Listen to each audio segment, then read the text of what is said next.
In 2006, Saw killed off John Kramer in Saw 3. This decision not only shocked audiences around the world, but permanently changed the franchise moving forward forever. Everything changed in this moment, and here's why. Saw didn't just begin as a franchise built on gore, it was built on a philosophy. When the original Saw was released, the central hook of the entire thing wasn't just traps, it was ideology. John Kramer wasn't a traditional slasher villain. He was a guy that made them victims make their own decisions, make these people make their own decisions. It's either you fight for your life or you die. It's that plain simple. He didn't have pleasure in killing these people. He just did it because he was giving them a redemption arc, a chance to earn their life back, because they were either drug addicted, because they either wasted their life, or simply because they literally didn't appreciate life enough. And considering what he went through, it was time for these other people around the world to learn that same fate. John Kramer's presence anchored that tension. Whether he was dying of cancer, whether he was bedbound, whether he was just crumbing up with these ideas originally for his traps, he always controlled the narrative. The police were always focused on him and reacting to him. The victims were always reacting to him. And us, the audience, were always reacting to him. He was the mechanism that made the franchise tick, because you always knew that if John Kramer was alive, the franchise always had a fixed point and somebody at the center of everything. But in 2006, that center was removed. In 2006, Saw 3 ended with John Kramer's death. After orchestrating one final test, it was his curtain call. Amanda was killed and Jeff completed his trial. This was really the first time we got to see the architect disappear and were no longer involved. At first it looked like they were escalating into a bold narrative. John Kramer no longer alive and the franchise moving forward with his legacy. But it became apparent, and it becomes apparent, that he's the main central point of the entire franchise, what the franchise is built on. Every trap was built by his hand. Even though in the third film, Amanda's mostly involved, she's learning from the very best in John Kramer. He determines the will to live.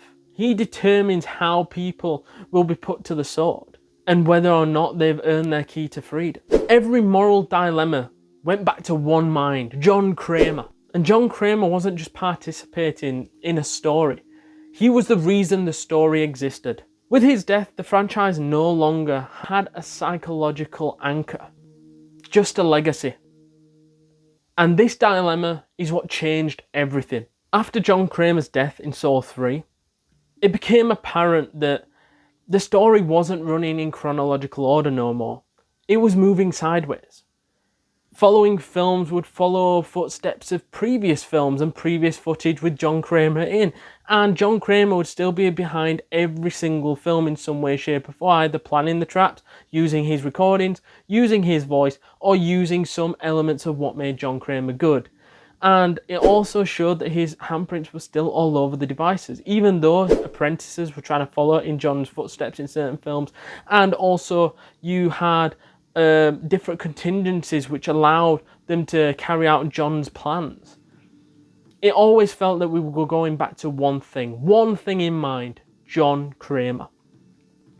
It truly felt that even though they tried to put in plot twist after plot twist and tried to change people's minds, it didn't feel like it was the simplicity that we grew to love. Traps equals will to freedom. Now it became, how can we link John Kramer back to these senses of freedom, and how can we twist and turn our way out of situations and not really feel like we're moving forward? We're kind of going back to what we knew by using John Kramer's voice and his videos. The narrative changed from living ideology to reconstructed legacy. It was almost like we was watching John Kramer's before and after. Before John Kramer, the suspense came from him outwitting the police in real time. But in the later movies, we were feeling like we were just waiting to see how long John Kramer's plans were. The focus moved away from philosophy and moved on to continuity. Instead of asking, will they survive the test? We were now asking, how does this all connect? It didn't feel like the franchise was growing like we'd have hoped. But at the same time, it didn't kill the franchise, it evolved. It evolved into something without John Kramer, but still carrying his legacy. And the evolution began when the central figure, John Kramer, was removed in 2006. When John Kramer died, the Saw franchise didn't just transform. It shifted from being living psychology to expanding mythology. From one man's ideology to another man's legacy carried forward. The films continued, the traps became more escalated, and the story grew more complex. But the structure was no longer the same, because in 2006 when John Kramer died, everything changed.